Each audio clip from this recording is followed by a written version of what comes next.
प्रभु से दिव्य ज्ञान हृदय प्रकाशित, दिव्य ज्ञान हृदय प्रकाशित। प्रेम भक्ति जहाँ होते अविद्या विनाशे जाते, प्रेम भक्ति जहाँ होते अविद्या विनाशे जाते। वेदे गाए जहाँ रचरित, वेदे गाए जहाँ रचरित। श्री गुरु करुणा सिंधु अधम जनार बंधु, श्री गुरु करुणा सिंधु अधम जनार बंधु। लोकेनाथ लोकेर जीवन, लोकेनाथ लोकेर जीवन। आहा प्रभु करो दया, देहो मोरे पद छाया। आहा प्रभु करो दया, देहो मोहे पद छाया। एबे यश घुसुक त्रिभुवन, एबे यश घुसुक त्रिभुवन। शिल प्रभुपाद पतित पावन, श्री गुरुदेव लील शरण। जय प्रभुपाद, प्रभुपाद, प्रभुपाद। जय प्रभुपाद, जय जय गुरुदेव, गुरुदेव, गुरुदेव। जय जय गुरुदेव। निताय गौर हरि बोल, हरि बोल। निताय गौर हरि बोल। हरे कृष्ण। सभी भक्तों के चरणों में दंडवत प्रणाम। कोई पूछिए। हरि धन्यवाद बोल। प्रभु जी, बहुत सुंदर। हरि बोल, हरि हरि बोल, बहुत बोल, सुंदर हरि प्रभु जी, बोल। धन्यवाद।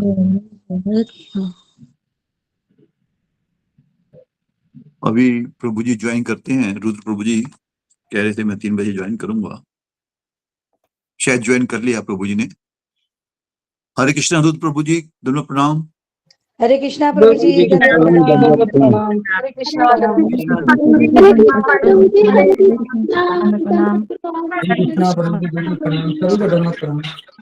हरे कृष्णा प्रभु जी, दंडवत प्रणाम। हरे कृष्णा प्रभु जी, धन्यवाद प्रणाम। हरे कृष्णा प्रभु जी, हरे कृष्ण।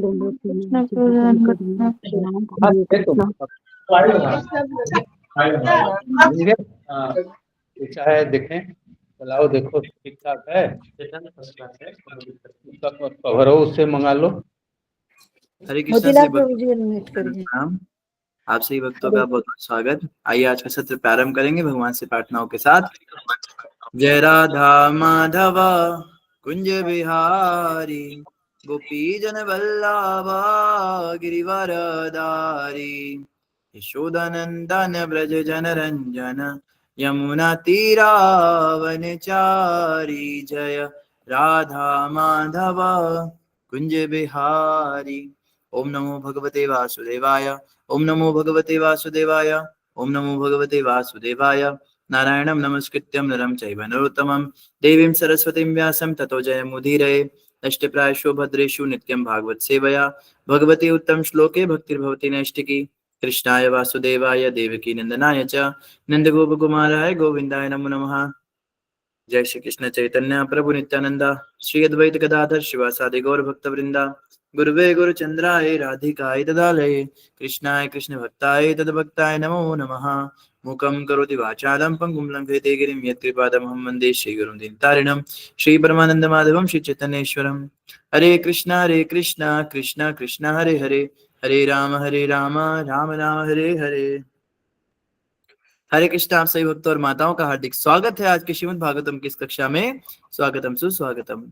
और हम चर्चा कर रहे हैं श्रीमद् भागवतम स्कंद 1 अध्याय नंबर 10। और श्लोक संख्या कौन सी पढ़ेंगे आज हम? श्लोक संख्या 21, 10, 30 प्रभु जी, 30 नंबर 10वें चैप्टर के श्लोका नंबर 30। तो 30 नंबर श्लोक जो है उसको जल्दी से हम स्क्रीन पर लाते हैं आप सबके लिए। आप सभी भक्तों से प्रार्थना है, सभी क्या करेंगे, 30 नंबर श्लोक को हमारे पीछे रिपीट करेंगे। तो सभी अपने माइक कर लेंगे अनम्यूट और हमारे पीछे पढ़ेंगे ये श्लोक। श्लोक आपकी स्क्रीन पर ये आ गया।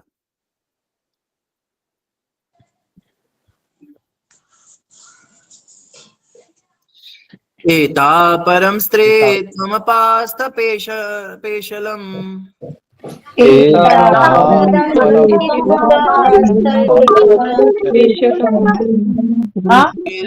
शौचम बत साधु कुर्वते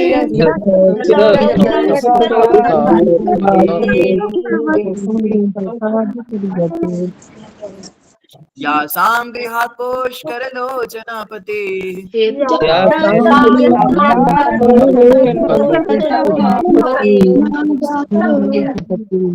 न जात पैत्यादिभिर्यदि स्पृशन्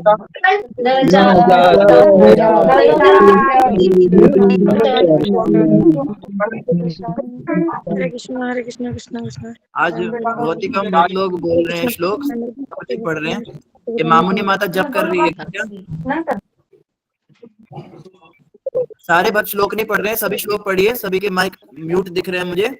एता परम स्त्री त्वमपास्त पेशलम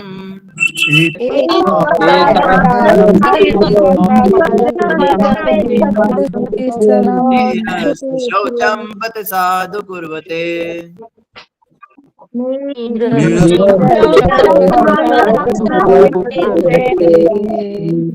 यासां गृहात् पुष्कर लोचनापति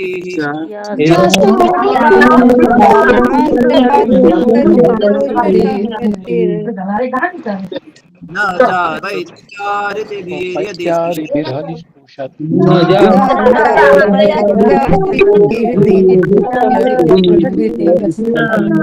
तो वही श्लोक पढ़ रहा है ये।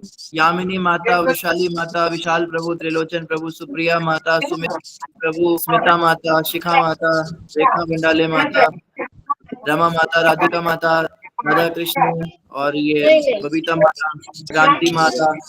कोई भी श्लोक नहीं पढ़ रहा है इनमें से। बेबी माता, अंतर्यामी प्रभु जी, कृपया आप सब श्लोक पढ़े। सभी पढ़ रहे हो प्रभु जी, मैंने तो पढ़ा करके। अच्छा अच्छा। शिखा माता पढ़ रहे हैं, बाकी सब जी पढ़ो। प्रभु जी पढ़ रहे हैं। एता परम पास्त पेशलम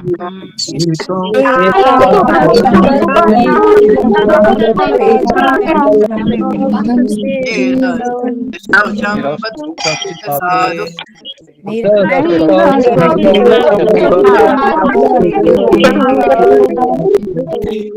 यासां गृहात् पुष्कर लोचनापति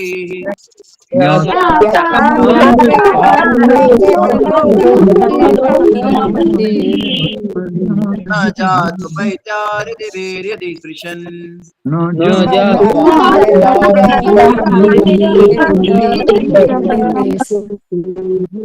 धन्यवाद सभी भक्तों का जिन्होंने श्लोक पढ़ा। सभी भक्तों से प्रार्थना है जो श्लोक पढ़ना चाहते हैं कृपया हैंड रेज करेंगे। जो भक्त लोग श्लोक पढ़ना चाहते हैं वो भक्त लोग हैंड रेज करेंगे, बाकी सब अपने माइक म्यूट कर लेंगे। कोमल माता जी। हरे कृष्ण प्रभु जी। एता परम स्त्रीत्वम् अपस्तापेसलं निरास्ता शौचं बता साधु कुर्वते या संग्रहस्थ पुष्करालोचनापतिर् न जात अपायते रीतिभिर्हृते परसन। हरे कृष्ण। धन्यवाद माता जी। रेखा माता जी पढ़ेंगे। जी हरे कृष्णा प्रभु जी, दंडवत प्रणाम। एता परम श्री त्वमपास्त पेशलम निरस्त शोचम बत साधु कुर्वते यासां गृहात् पुष्कर लोचनापति न जात पेत्याहृति हृदि स्पृशन। हरे कृष्णा प्रभु। धन्यवाद। पद्मजा माता जी पढ़ेंगे। जी प्रभु जी, हरे कृष्णा दंडवत प्रणाम। एतां परम स्त्री त्वमपास्त पेशलम एतां स्त्रीत्वमपास्त पेशलम निरस्त शौचं बत साधु कुर्वते निरस्तौ शौचं बत साधु कुर्वते यासां गृहात् पुष्कर लोचनापतिर् यासां गृहत् पुष्कर लोचनः पतिर् न जात्वपैत्या रतिभिरधि रतिभिरधिस्पृशन्। स्पृशन्। हरे कृष्णा। बहुत बढ़िया। इसको पहले श्लोक में पास्ता स्पेशलम दिख रहा है। सही है प्रभु, अभी स्कूल से आया ना तो वही बोलेगा फिर अभी। फर्स्ट लाइन में है, पता है, लास्ट में स्त्री हाँ, तम पास्ता। पास्ता स्पेशलम। Pasta pasta. चलो धन्यवाद आपका। हाँ, सुधा माता जी पढ़ेंगे। हरे कृष्णा प्रभु जी, दंडवत प्रणाम। सभी भक्तों को दंडवत प्रणाम।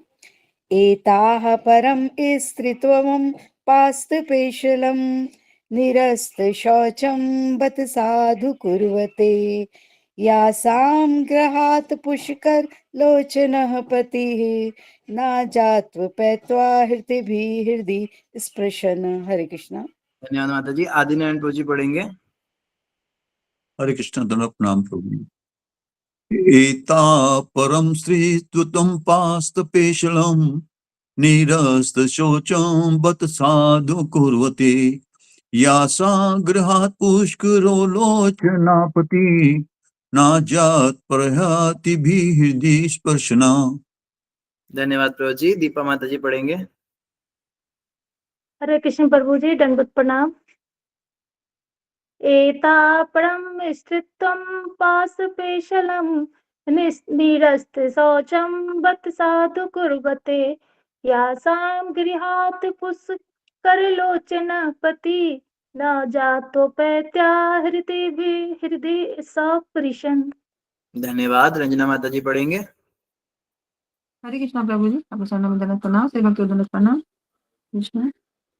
एता परम स्थित्वम् अपास्त पेशलम् निरस्त शौचं बत साधु कुर्वते यासां गृहात् पुष्कर लोचनापति न जातु अपेति हरति हृदय स्पृशन्। हरे कृष्ण। धन्यवाद। बेबी माता जी पढ़ेंगे। बेबी माता जी कलर्ड हो गए, पहले ब्लैक एंड व्हाइट थे। हरे कृष्ण प्रभु जी, दंडवत प्रणाम। हरे सभी कृष्ण। को मेरा दंडवत प्रणाम। एता परम स्त्रीत्वमपास्तपेशलं निरस्त शोचं बत साधु कुर्वते यासां ग्रहात् पुष्करः लोचनाति निरजात्वपेत्या हृदि स्पर्शना। धन्यवाद। मोतीलाल प्रभु जी पढ़ेंगे। हरे कृष्ण गुरु जी, धन्यवाद प्रणाम। एता परम स्त्रीत्व संपास्त पेशलम निरस्त शौचम वत साधु कुर्वते यासां गृहात् पुष्कर लोचनः पति न जातु अपैति हृदि स्पर्शनः। हरे कृष्ण। धन्यवाद। नित्यानंद प्रभु जी पढ़ेंगे। हरे कृष्णा प्रभु जी को दंडवत प्रणाम। एतां परस्त्रीत्वमस्तपाशलपेशलं निरस्त शौचं बत साधु कुर्वते यासां गृहात् पुष्करलोचनः पतिर्न जान्व पैत्यारिति बिर्हदि स्पृशनः। धन्यवाद प्रभु जी। सरिता माता जी पढ़ेंगे। हरे कृष्णा प्रभु जी, दंडवत प्रणाम। सभी भक्तों को मेरा दंडवत प्रणाम। हरे कृष्णा। एता परम स्त्रीत्वपास्तपेशलं निरस्त शौचं बत साधु कुर्वते यासां गृहात् पुष्करलोचनापति नर्जात्वपत्या हृदि अस्पृशना। हरे कृष्ण प्रभु। धन्यवाद माता जी। राधिका माता जी पढ़ेंगे। हरे कृष्ण प्रभु जी, दंडवत प्रणाम। एतां परम स्त्रीत्व पास्तपेशलं निरस्त शौचं बत साधु कुर्वते यासां गृहात् पुष्करलोचनापति नर जात्वपैत्या हृदि स्पर्शन। हरे कृष्ण प्रभु जी। धन्यवाद माता जी। बिन्नी माता जी पढ़ेंगे। हरे कृष्ण प्रभु जी, दंडवत प्रणाम सभी को। एता परम स्त्रीत्वं पास्तपेशलं निरस्त शौचं बत साधु कुर्वते यासां गृहात् पुष्करलोचनपति न जात्वपेत्या हृदि स्पृशन्। हरे कृष्ण। धन्यवाद। कोई और भक्त है जो पढ़ना चाहते हैं, जिन्होंने अभी तक श्लोक नहीं पढ़ा है? जिन्होंने श्लोक नहीं पढ़ा है हैंड रेज करेंगे। हाँ, मनीषा माता जी पढ़िए। जी हरे कृष्णा प्रभु जी, दंडवत प्रणाम। सभी भक्तों को दंडवत प्रणाम। एतः परं त्वमपास्तपेशलं निरस्य शौचं बत साधु कुर्वते एतापरं श्रुत्वं पार्थपेशलं धन्यवाद मनीषा माता जी। यामिनी माता जी पढ़ेंगे। एतापरं श्रीत्वं पास्तपेशलं निरस्तशौचां बत साधु कुर्वते यासां गृहात् पुष्करलोचनः पतिर्न जात्वपैत्यारुतिभिर्हृदि स्पृशन्। धन्यवाद। सुधाकर प्रभु जी पढ़ेंगे। हरे कृष्ण प्रभु जी, दंडोत प्रणाम। एता परम श्रीत्वम अपास्तपेशलम निरस्त शौचम बत साधु कुर्वते यासाम गृहात् पुष्कर लोचना पतिर न जातो पत्यारुतिभिर हृदि स्पृशन। हरे कृष्ण प्रभु जी, दंडोत प्रणाम। धन्यवाद। अंतर्यामी प्रभु जी पढ़ेंगे।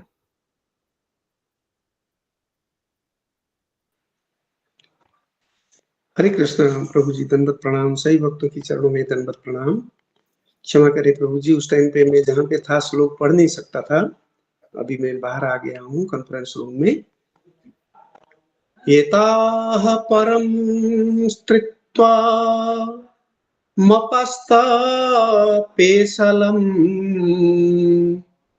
निरस्तशौचं बत साधु कुर्वते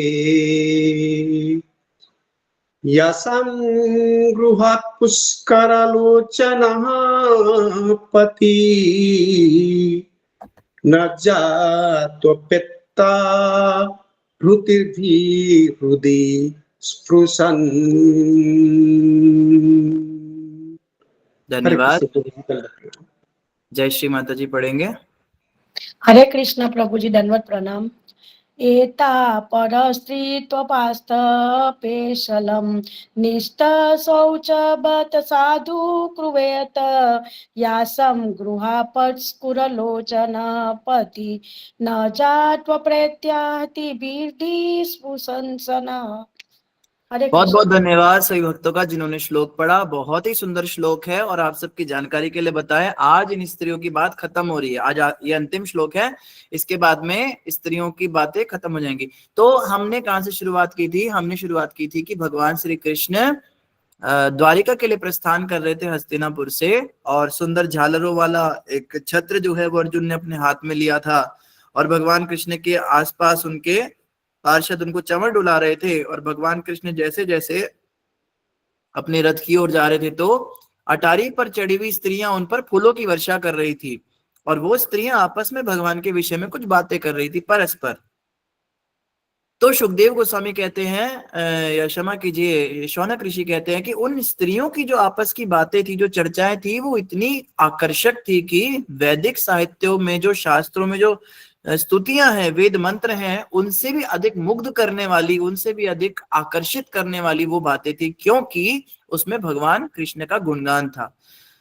तो नेचुरल सी बात है कि जब इतना गुणगान बताया तो थोड़ी बातें तो बतानी पड़ेंगी। क्या बात कर रही थी? तो कुछ बातें उन्होंने बताई। पिछले 6-7 श्लोकों के अंदर हमने 8-10 श्लोकों के अंदर वो बातें सुनी, और आज ये स्त्रियां अंतिम बात कर रही हैं। इसके बाद जो कैमरा है वो चला जाएगा भगवान कृष्ण के ऊपर, ये वैसे जाएगा युधिष्ठिर महाराज के ऊपर। इसके बाद कि युधिष्ठिर महाराज ने क्या किया, तो वो सब बातें शुरू हो जाएंगी। तो आज ये अंतिम श्लोक है इन स्त्रियों का, इन धन्य धन्य अति धन्य स्त्रियों का, जो कितनी सुंदर स्तुति कर रही हैं, भगवान के विषय में बता रही हैं।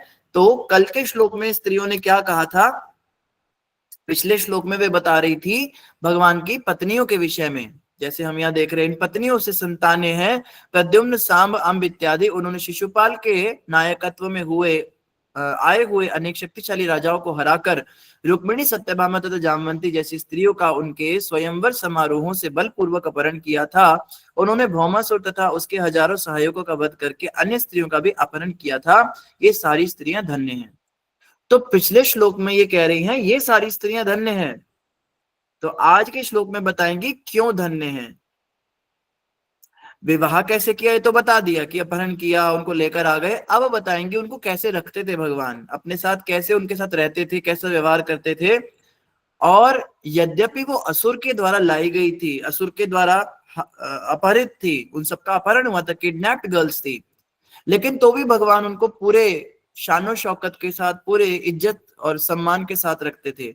भगवान ने ऐसे कोई हरम नहीं खोल रखा था जैसे अकबर ने हरम खोला था या मुगल हरम खोलते थे, उसमें औरतों को बंद करके रखते थे जब मर्जी, जैसे वहां पे उनको स्लेव कहते हैं, वहां पे जैसे उनकी किताबों में वर्णन है इसका कि आप स्लेव्स रख सकते हो, औरतों को तुम एक नौकरानियों की तरह अपने काम की पूर्ति के लिए। तो ऐसे नहीं, भगवान कृष्ण ने उनको बहुत ही सम्मान के साथ रखा। तो यही बता रहे, एतहा सबसे पहला शब्द है एतहा। एता मतलब वही स्त्रियां, उनकी बात हो रही है। एता, ये स्त्रियां क्या है? परम। परम का मतलब आप सब समझते हैं, परम मतलब सबसे बड़ा। एता परम, ये स्त्रियां क्या है? परम स्त्रीत्वम। स्त्रीत्वम कहते हैं स्त्रीत्व। स्त्री का जो स्त्रीत्व है यानी वुमेनहुड, ये सब परम स्त्रीत्व वाली क्या थी? अपास्त पेशलम। ये अपास्त पेशलम शब्द जो है इसका मतलब क्या है? अपास्त पेशलम का मतलब है बिना व्यक्तित्व के। बिना व्यक्तित्व के का मतलब है इनका कोई व्यक्तित्व नहीं था। व्यक्तित्व मतलब आप समझ लीजिए कि इनकी कोई बहुत तवज्जो नहीं थी, इनका कोई बहुत सम्मान नहीं था, इनकी कोई पहचान नहीं थी। मतलब ऐसा होता है ना कि कौशल नरेश की कन्या ब्याही गई है, ऐसे करके कोई बहुत बड़े राजा महाराजाओं की लड़कियां नहीं थी, ये बिना किसी व्यक्तित्व के थी। लगभग इनका जीवन खत्म ही हो चुका था, इनके पास कुछ नहीं बचा था, ना इनका मायका बचा था, ना इनका नाम बचा था। तो ये क्या थी? एता परम स्त्रीयतम पास्त पेशलम, ये बिना किसी व्यक्तित्व के थी ये स्त्रियां। और निरस्त शौचम। निरस्त शौचम बहुत बड़ा महत्वपूर्ण शब्द है। निरस्त का मतलब होता है विहीन, निरस्त मतलब खत्म हो चुका है, जिसमें निरस्त कहते हैं ना कि निरस्त हो चुके हैं, मेरी शक्तियां निरस्त हो गई, मेरे बाण में से शक्ति निरस्त हो गई। निरस्त मतलब समाप्त हो गया। तो निरस्त शौचम, शौच कहते हैं शौचालय, शौचालय कहते हैं ना। शौच का मतलब होता है साफ सफाई, शुद्धि। संस्कृत में शौच का मतलब होता है साफ सफाई। तो शौचम मतलब शुद्धि, अर्थात इनकी शुद्धि समाप्त हो चुकी थी। जिस स्त्री का अपहरण हो जाता है उसकी शुद्धि समाप्त हो जाती है, क्योंकि बहुत महत्वपूर्ण है। ये उस समय की बात है जब पर पुरुष का स्पर्श भी स्त्री को अशुद्ध कर देता था। तो अशुद्ध हो चुकी थी ये, विहीन, निरस्त शौचम। इन स्त्रियों को निरस्त शौचम कहा जा रहा है कि एक तो पहली तो बात क्या थी, इनमें क्या योग्यता थी। देखो बात हो रही क्या योग्यता थी इनकी, भगवान इनको क्यों लेकर गए। पहले तो कह रहे इनके पास कोई व्यक्तित्व भी नहीं था, दूसरा ये निरस्त शौचम थी। ये दोनों अयोग्यताएं हैं बेसिकली। ऐसी स्त्री से कोई विवाह नहीं करना चाहता जिसका ना कोई, जिसका कोई आता पता ही ना हो। बेसिकली कोई सड़क पे घूम रही स्त्री है, उसको कुछ पता ही नहीं उसका माँ बाप कौन है। कोई उसको या कह लीजिए कोई ऐसी स्त्री है जो किसी ऐसी जगह से मिली है जहां पर स्त्रियों का व्यापार होता है, जहां पे वो नाचती गाती है, वहां से उनको कोई कहे कि मैं तुमसे विवाह करूंगा। उन स्त्रियों का कुछ कोई व्यक्तित्व नहीं होता है। और निरस्त शौचम, जिनका शौच भी समाप्त हो चुका है, जिनकी शुद्धि समाप्त हो चुकी है, जिनका कह लो कि इनका सतीत्व भंग हो चुका है, तो ऐसी स्त्रियों से समाज के अंदर कोई विवाह नहीं करता विशेष रूप से। और अगर कर भी ले तो विवाह के बाद उनको ऐसे रखता है जैसे कोई नौकरानी हो। तो पास्त पेशलम और निरस्त शौचम ऐसी थी स्त्रियां। लेकिन क्या था? बत साधु कुर्वते। फिर साधु कहते साधु, साधु साधु साधु मतलब धन्य है, धन्य है। बत साधु कुर्वते, उनको भगवान ने धन्य किया। कुर्वते मतलब किया। तो पहला तो बता रहे हैं ये कैसी थी? अपास्त पेशलम, और दूसरा निरस्त शौचम। तो ऐसी अपास्त पेशलम और निरस्त शौचम स्त्रियों को बत साधु कुर्वते, भगवान ने साधु कर दिया, भगवान ने उनको धन्य कर दिया। तो यहां से हमें भगवान की एक बड़ी कह लो कि एक बड़ी योग्यता पता चल रही है। अगर आपसे कभी कोई प्रश्न करे इस विषय में, कई लोग ऐसे प्रश्न करेंगे कि कृष्ण तो बड़े लंपट थे, उन्होंने इतनी हजारों स्त्रियां क्यों रखी थी, क्यों इतने विवाह किए थे, तो आप उनको ये श्लोक कोट कर सकते हो। श्रीमद् भागवतम स्कंद 1 अध्याय 10 श्लोक संख्या 30 1.10.30 आप उन्हें बता सकते हो कि वो सब स्त्रियां तो निरस्त शौचम थी, वो सब स्त्रियां तो अपास्त पेशलम लावारिस थी। पहला तो वो लावारिस थी, दूसरा वो साफ सुथरी नहीं थी, और ऐसी स्त्रियों से कोई भी विवाह नहीं करना चाहेगा। भगवान की तो बात छोड़ दीजिए, यहाँ पे सीधे सीधे तौर पे भगवान क्या कर रहे हैं, उनको साधु कुर्वते, भगवान उन पे कृपा कर रहे हैं। ये लंपट होने का कोई उदाहरण नहीं है, ये तो दयालु होने का उदाहरण है। बत साधु कुर्वते, तो ये श्लोक क्लियरली बताता है कि उन पर कृपा की गई थी भगवान के द्वारा। और तो ये तो पता लगा कि इनमें अयोग्यताएं क्या थी। अब हम बात करते हैं हमारी अयोग्यताओं की। भगवान ने उनको धन्य किया। देखो भगवान का स्वभाव समझो, भगवान का स्वभाव क्या है। भगवान क्या है, निरस्त शौचम को भी अपनाते हैं। हम सब भी निरस्त शौचम हैं। कोई है आप में से जो कह सकता है जो पूरा पूर्ण शुद्ध हो? हम सब निरस्त शौचम की कैटेगरी में आते हैं। क्यों आते हैं, मैं अपनी बात करूंगा। मैं एक नंबर का निरस्त शौचम इसलिए हूं क्योंकि मेरी लॉयल्टी भगवान के प्रति है ही नहीं। भगवान को छोड़कर दुनिया में हर किसी से मेरा प्यार है। पत्नी से प्यार है, पति से प्यार है, बच्चों से प्यार है, घर से प्यार है, शरीर से प्यार है, आदतों से प्यार है, पैसे से प्यार है, बैंक अकाउंट से प्यार है, गाड़ी से प्यार है, अपने पासपोर्ट से, वीजा से, आईडी से, राशन की दुकान से, दुकानदार से प्यार है। हर चीज से तो मेरा प्यार है। और इतने सारे मैंने प्यार कर रखे दुनिया के अंदर। ऐसी स्थिति में भगवान किसी कोने में, मेरे दिल के किसी कोने में कहीं छोटे से कहीं भगवान भी हैं। ऐसी बात नहीं, भगवान भी हैं, तभी हम भागवतम सुन रहे हैं, तभी हम जप भी कर लेते हैं। किसी कोने में भगवान पड़े हैं। तो कह लो 99% स्टोरेज तो भरी हुई है भौतिक चीजों से, और 1% कोई भगवान हमारे दिल में थोड़े बहुत निवास करते हैं। आप कहोगे भाई ऐसे कैसे कह सकते हो आप, हम तो भगवान से बहुत प्यार करते हैं। ऐसा हम इसलिए कह सकते हैं क्योंकि जिस समय हमें कष्ट होता है हम सिर्फ तभी भगवान को याद करते हैं। सुख के दिनों में हम किस किस को याद करते हैं, बड़े खुशी का मौका है, मिठाई बांटने के लिए हम किस किस के पास जाते हैं। अगर तो हम सबसे पहले भगवान के पास जाते फिर तो ठीक है, लेकिन हम मिठाई बांटने के लिए दुनिया भर के लोगों को इनवाइट करते हैं, हम फैमिली फंक्शन रखते हैं, हम प्रोग्राम्स रखते हैं, हम हर तरह की चीजें हमें बाहर वालों के साथ याद आती है, उनके साथ ही रेस्टोरेंट में जाते हैं, उन्हीं के साथ सब सेलिब्रेट करते हैं। तो भगवान हमें उस समय याद नहीं आते, भगवान हमें सिर्फ कष्ट के समय याद आते हैं। तो इसीलिए हमारा प्यार भगवान से नहीं है, हम निरस्त शौचम हैं और समस्त प्रकार की शुद्धि से विहीन है। निरस्त शौचम का एक अर्थ होता है जिसके दिमाग के अंदर अशुद्धि है। अशुद्धि क्या होती है? सबसे बड़ी अशुद्धि संसार की है काम रोग। स्त्री का पुरुष आकर्षण और पुरुष का स्त्री आकर्षण। जिस स्त्री में किसी भी पुरुष को भोगने की वृत्ति है, दुनिया का कोई भी पुरुष, चाहे वो अपना पति ही क्यों ना हो, अगर भोग वृत्ति है तो वो निरस्त शौचम है। किसी पुरुष के अंदर अगर संसार की किसी भी स्त्री को भोगने की इच्छा है तो वो निरस्त शौचम की कैटेगरी में आएंगे, क्योंकि शुद्ध हृदय के अंदर भोग वृत्ति नहीं होती। तो ये तो सबसे कह लो कि संसार का सबसे बड़ा भोग है। इसके अलावा भी छोटे छोटे भोग होते हैं, बढ़िया बढ़िया खाने की इच्छा, अपने शरीर को बहुत सजाने की इच्छा, महंगे महंगे मेकअप करने की इच्छा, बालों को स्ट्रेट करना है, स्ट्रेट करने के बाद में कुछ दिनों के बाद लगता है घुंघराले कर लो, फिर उन्हें कलर कर लो, बालों के साथ जितना कुछ हो सकता है उतना कुछ कर लो, फिर बाल निकल जाते, फिर हेयर एक्सटेंशन लगा लेते हैं। शरीर को सुंदर करना है, होठों को सुंदर करना है, आंखों को सुंदर करना है, अच्छे अच्छे कपड़े पहनने, सर्दियां आ रही हैं, सर्दियों में मार्केट के अंदर स्पेशल कलेक्शन आता है। सर्दियों में फैशन अलग कई तरह से होता है, रंग बिरंगे स्वेटर्स आते हैं, मफलर्स आते हैं, तो हमें भी मन होता है हम खरीदे, हम भी सज सवर के जाएं। तो ये भी निरस्त शौचम है। समस्त शुद्धि समाप्त हो चुकी है भोग वृत्ति के कारण। तो ऐसे लोगों को भगवान क्या करते हैं? भगवान क्या करते हैं? बत साधु कुर्वते, भगवान कृष्ण उनको शुद्ध कर देते हैं। ये हमारे लिए खुशखबरी है, हमारे लिए एक बहुत बड़ी खुशखबरी है। एक भजन याद आ रहा है, मैं आप सबको सुनाना चाहता हूँ, तो मैं कोशिश करता हूँ स्क्रीन पर भी उसके लिरिक्स डालो ताकि आप लोग भी उसको गा सको। क्योंकि मैं जब बंगाली भजन जो होते हैं जब मैं गाता हूँ तो जनरली आप लोग उसको मतलब रिपीट नहीं कर पाते होंगे या जो भी है। तो ये बहुत सुंदर भजन है, भक्ति विनोद ठाकुर जी ने लिखा है ये।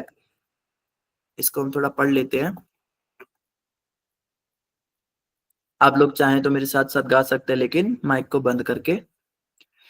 प्रभु हे ए मन दुर्मति संसार भीतरे पड़िया छिनु आमी ए मन दुर्मति संसार भीतरे पड़िया छिनु आमी तव निज जन कौन महाजन पथाय दिले तुमी प्रभु हे ए मन दुर्मति संसार भीतरे पड़िया छिनु आमी। कहते ए मन दुर्मति, इस ये जो दुनिया है कैसी है, दुर्मति है, बिल्कुल बेकार है। ए मन दुर्मति संसार भीतरे, इस दुर्मति संसार के अंदर क्या हुआ, पोड़िया या छीनू आमी, मैं इसमें आके गिर गया। कैसे गिरा, क्यों गिरा, उस पे ज्यादा चर्चा नहीं हो रही है, बस गिर गया। प्रभु है, हे भगवान मैं क्या हुआ, ए मन दुर्मति, ऐसे दुर्मति संसार भीतरे पोड़िया या छीनू आमी, मैं इसमें पड़ा हूं, मैं इस संसार में आके पड़ा हुआ हूं। तो मेरी ऐसी दुर्दशा को देखकर क्या हुआ, तव निज जन, आपका कोई अपना प्रेमी, आपका कोई अपना दास, आपका कोई सेवक, कौन महाजने, पता नहीं कौन वो महाजन था, कहां से आया था, पता ये दिले तुम्हें, उसने मुझे आकर देखा, मेरी इस दयनीय अवस्था को देखा, तुम्ही ने उसको भेजा, पता ये दिले तुम्ही, तुमने उसको भेजा। ये बहुत सुंदर श्लोक है। आप सबको याद होगा, हम सभी इस तरह से संसार के अंदर पड़े हुए गोते खा रहे थे माया के, और बुरी हालतों में थपेड़े पे थपेड़े पड़ रहे थे, और हम जगह जगह जाके ढूंढ रहे थे कहीं तो इसका सोल्यूशन मिले।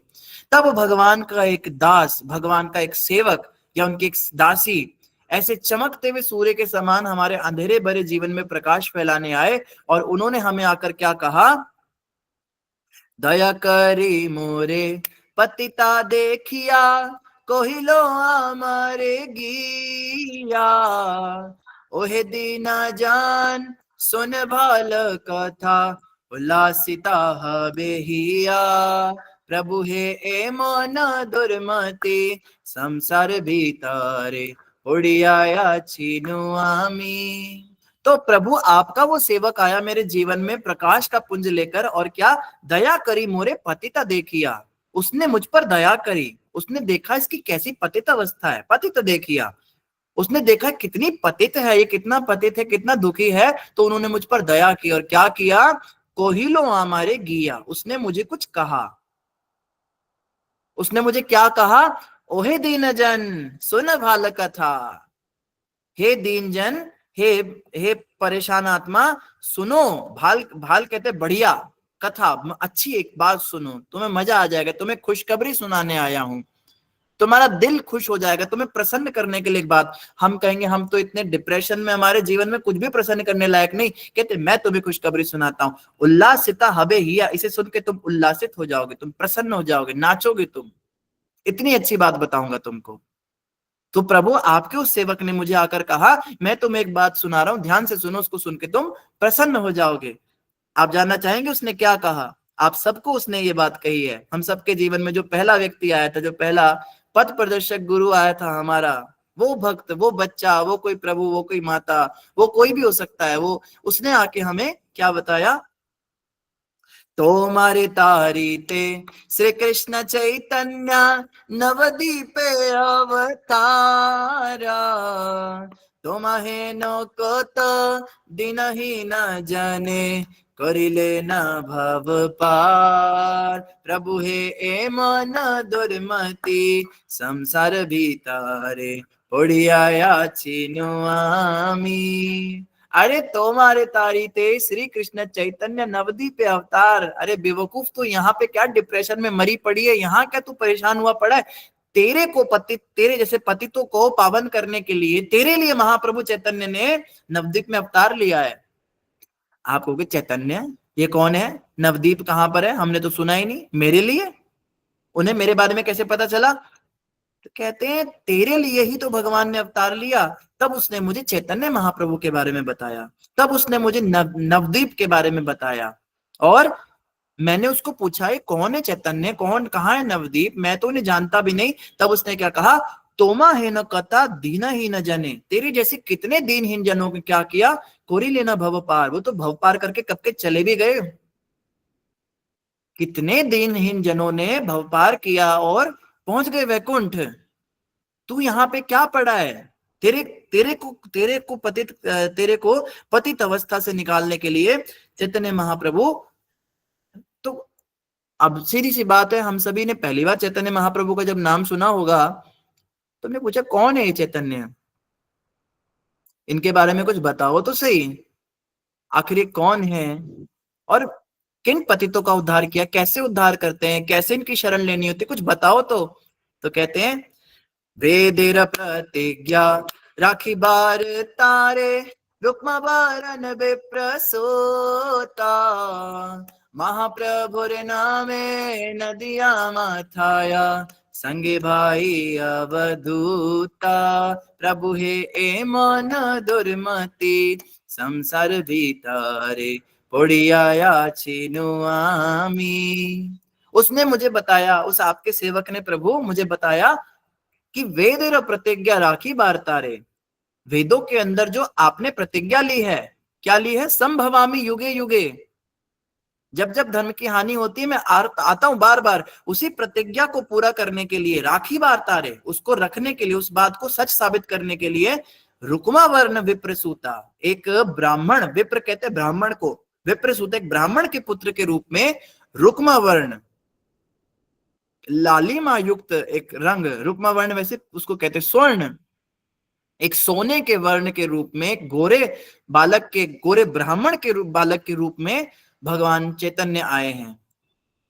तो ये चैतन्य कौन है? ये वही भगवान है जिन्होंने वेदों में प्रतिज्ञा ली है, संभवामी युगे युगे। तो वो ही आए हैं किस रूप में? विप्रसूता, ब्राह्मण पुत्र के रूप में आए हैं, जगन्नाथ मिश्र के पुत्र के रूप में आए। महाप्रभुर नामे, उनका नाम है महाप्रभु, उन्हें सब शॉर्ट में महाप्रभु बुलाते हैं।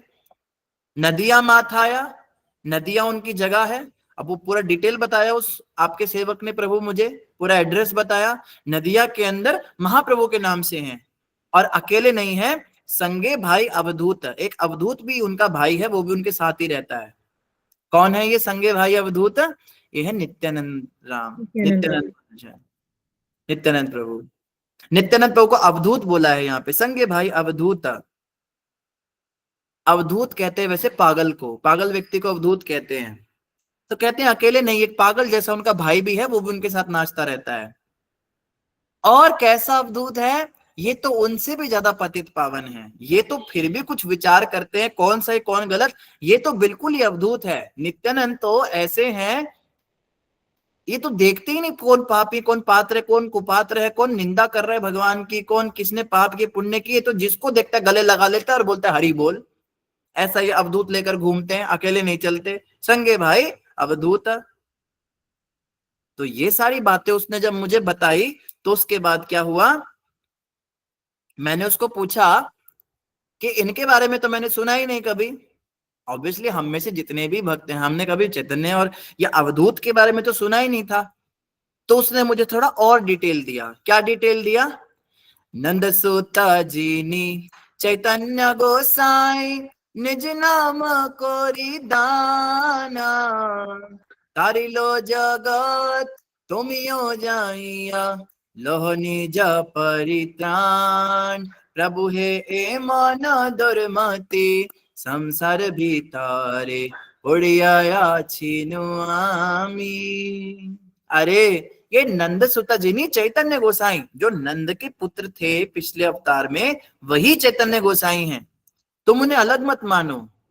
ये कौन है? नदिया माथाया, महाप्रभुर नाम है। कई लोग कहते हैं ना चैतन्य महाप्रभु, तो लगता है ये तो भगवान के कोई भक्त थे। कहते नहीं, नंद सुता जिनी, जो नंद के पुत्र थे, वही चैतन्य गोसाई हैं।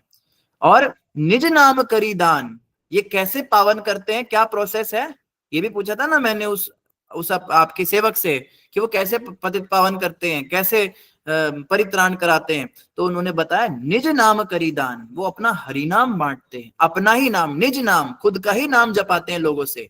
वो स्वयं हरि है और हरि का नाम जपाते हैं। निज नाम करी दान, तो अपना नाम का वो दान करते हैं। और क्या करते हैं? तारी लो जगत, भाई पूरी दुनिया का उद्धार कर गए। मैंने पूछा भाई कितनों का उद्धार हुआ, कोई एक आधा कोई एग्जाम्पल दो तो मैं मानू भी। तो उसने कहा दुनिया तर गई, तुम एक आधे की बात कर रहे हो, किसका नाम लूं मैं, कितनों का नाम लूं, तारी लो जगत, समस्त जगत का उद्धार हो गया, तुम ही हो जाइया। अब तू ज्यादा सवाल जवाब मत कर, तू जा बहन, तू जा भाई, तू जा नवद्वीप जा महाप्रभु की शरण में, तुम ही हो जाइया। अब ज्यादा अपना समय मत बर्बाद करो उनके बारे में क्या क्यों क्यों ये सब पूछ के, जाओ तुम ही हो जाइया। लोहो निज परित्राण, अपना परित्राण कराओ, जाओ महाप्रभु की शरण में, भाग जाओ।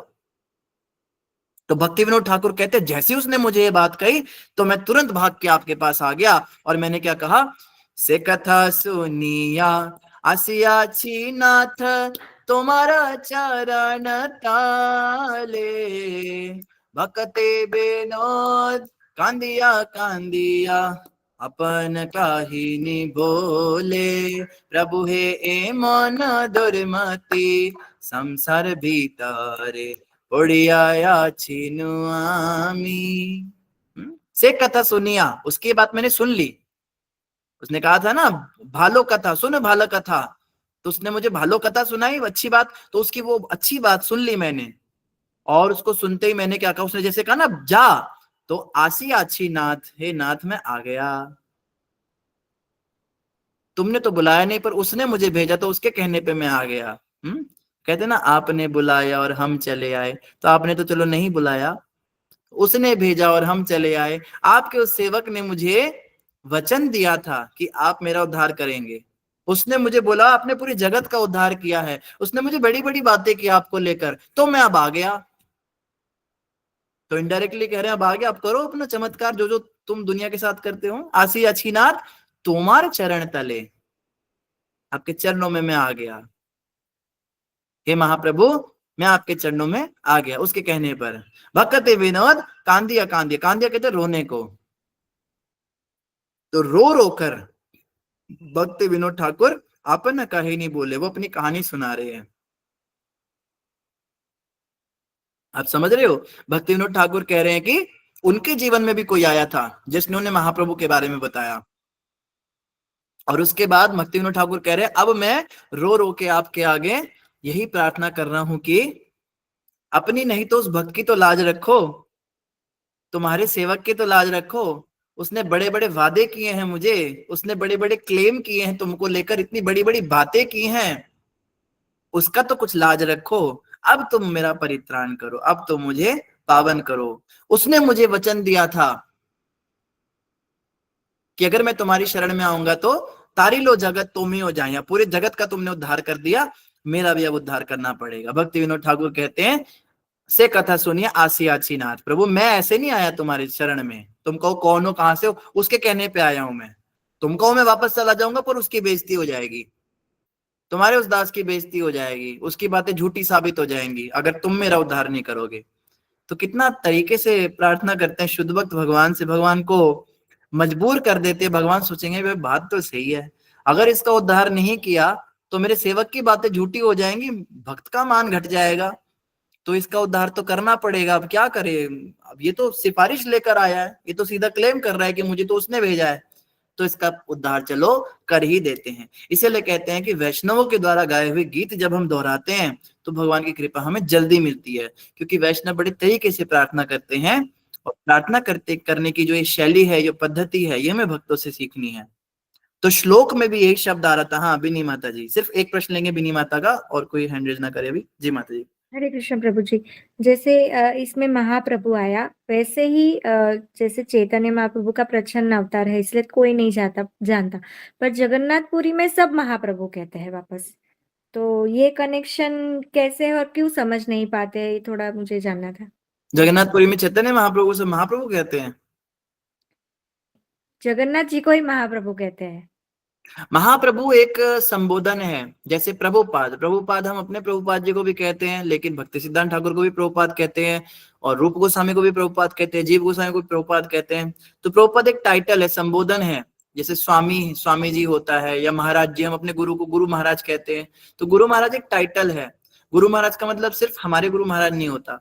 जैसे महाप्रभु, प्रभु का मतलब होता है भगवान के भक्त, भगवान के भक्त नहीं, प्रभु का मतलब लॉर्ड ही होता है, भक्त भगवान के समान ही होते हैं प्रभु, और महाप्रभु होते हैं उन प्रभुओं के भी प्रभु, जिनको प्रभु लोग भी अपना प्रभु मानते हैं उनको महाप्रभु कहते हैं।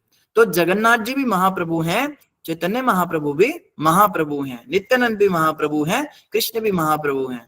लेकिन वो कह लीजिए कि जिस जगह पे जो नाम फेमस हो जाता है भगवान को, उसी संबोधन से, कहीं पे भगवान को नाथ बुलाते हैं, नाथ का मतलब बड़े प्रेम से कहते हैं नाथ, तो श्रीनाथ, तो उनका नाम ही श्रीनाथ पड़ गया। तो श्रीनाथ उनका नाम नहीं, उनका नाम श्री गोपाल है, लेकिन कह लो कि उनको सम्मान देने के लिए श्रीनाथ, जैसे जो जगन्नाथ जी उनको महाप्रभु कह देते हैं। और अगर आप कनेक्शन की बात कर रहे हो तो मैं समझ रहा हूँ आप कहाँ जाना चाहते हो। वासुदेव घोष बोले करी जोड़ हाथ, जय गौर सही कृष्ण सही जगन्नाथ। वासुदेव घोष हमारे एक बहुत बड़े आचार्य हुए हैं, वो हाथ जोड़ के सबको कह रहे भाई जो चैतन्य महाप्रभु हैं वही जगन्नाथ जी हैं और वही कृष्ण है, इन तीनों में कोई भेद नहीं। जगन्नाथ जी साक्षात चैतन्य महाप्रभु हैं, महाप्रभु चैतन्य ही जगन्नाथ हैं, सचल जगन्नाथ और अचल जगन्नाथ। मतलब तो लास्ट में ऐसा बोलते हैं कि महाप्रभु ने जगन्नाथपुरी में ही ऐसे देह मतलब उनमें समर्पित जगन्नाथ जी में समा गए थे, हाँ तो ऐसा भी है। वो है ना, ऐसा है, इसकी वजह से मुझे लगा बोल रहे हैं कि महाप्रभु इसकी वजह से बोल रहे हैं। हाँ ये भी कारण हो सकता है, लेकिन जगन्नाथ में और महाप्रभु में कोई अंतर नहीं है, वो एक ही है। और राधा रमन के विषय में भी एक आ जाते हैं, गौर भय राधा रमन, वृंदावन में जो राधा रमन जी वो चैतन्य महाप्रभु, वो उन्हें भी महाप्रभु कहते हैं। तो गौरांग महाप्रभु वहां पे राधा रमन के रूप में है, जगन्नाथपुरी में जगन्नाथ जी के रूप में है, वही महाप्रभु। हरे कृष्ण, धन्यवाद, बहुत सुंदर प्रश्न था आपका। तो इस प्रकार से अब यहाँ पे श्लोक में क्या इसका हमने देखा, इसका जो कनेक्शन है वो इस प्रकार से है। यहाँ पे वो क्या कह रहे हैं, सखी क्या कह रही है, वो जो स्त्री है वो कह रही है बत साधु कुर्वते, इस पे हमने चर्चा की थी। बत साधु कुर्वते, भगवान किसी का भी उद्धार कर सकते हैं। तो निरस्त शौचम हो चाहे अपास्त पेशलम हो, ऐसे लोग भी बत साधु कुर्वते, इनका भी उद्धार हो सकता है, इनको भी भगवान ने धन्य किया, अति धन्य किया कृष्ण भगवान ने। तो पिछले श्लोक में भी कुछ ऐसा ही बोल रही थी, यहाँ पे भी आप देखेंगे, यहाँ पे क्या किया, यहाँ पे भी भगवान ने उनको धन्य किया है। भौम वधे सहस्त्रशाही, तो यहाँ पे तो भौमासुर का वध करके उनको धन्य किया है, और यहाँ पे हृता स्वयंवर, यहाँ पे स्वयंवर से उनका अपहरण करके उनको धन्य किया है। तो ये तो मोटे मोटे तौर पे बताया, लेकिन अब बता रही है दाम्पत्य प्रेम में कैसे धन्य किया उनको। यहाँ पे शब्द आ रहा है बत साधु कुर्वते, उनको धन्य किया। कैसे धन्य किया, कैसे साधु किया? यासाम, यासाम का मतलब होता है जिनके, जिनके क्या, गृह, गृहात, गृह होता है घर, घर को गृह कहते हैं। तो गृहात, गृहात का मतलब क्या हुआ, जिनके घर, किसके घर, जिनके घर, उन स्त्रियों के घर पे उनको भगवान ने धन्य कैसे किया, यासाम गृहात, उनके घर में क्या किया भगवान ने, उनके घर में, उनके घर में पुष्कर लोचन, पुष्कर लोचन, पुष्कर किसे कहते हैं, पुष्कर का मतलब क्या होता है, कौन बताएंगे? पुष्कर लोचन, लोचन तो आंखों को कहते हैं, लोचन, आंख को लोचन कहते हैं, कमल नैनो वाले, कमल, पुष्कर कमल को क्यों कहते हैं, मैं ये पूछ रहा हूं, कमल को पुष्कर क्यों कहते हैं, कौन बताएगा? रंजना माता जी। प्रभु जी भगवान के मतलब भगवान के चरणों की भी कमल चरणों की मतलब भगवान के हर अंगों की तुलना कमल से की जाती है, जैसे कमल नयन, कमल चरणों। वो तो ठीक है, पर पुष्कर शब्द का मतलब क्या होता है? कमल, कमल है ना प्रभु जी, यहाँ पे तो कमल बोल रहे हैं, कमल नेत्रों वाले, मतलब उनकी आंख जैसे कमल के लोचन। हाँ वो तो ठीक है, पुष्पांजलि माता बताएंगे। हरे कृष्ण प्रभु जी, दंडवत प्रणाम। शायद गलती होगी, लेकिन पुष्कर का मतलब जलाश्रय है क्या प्रभु जी? पुष्करिणी बोलते हैं उसको, तो क्षमा कीजिएगा अगर गलती हुई तो, इसलिए शायद उसको पुष्कर बोलते हैं क्या, जलाश्रय में वो होता है तो? पुष्कर शब्द एक्चुअली में यहाँ पे इसलिए आया है क्योंकि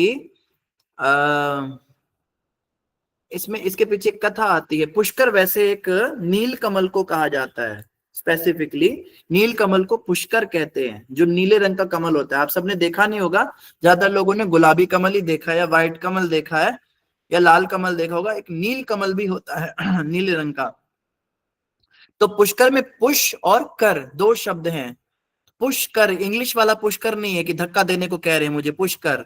ये पुष्कर क्या है? पुष्प का मतलब होता है पुष्प, फ्लावर, और कर कहते हैं हाथ को।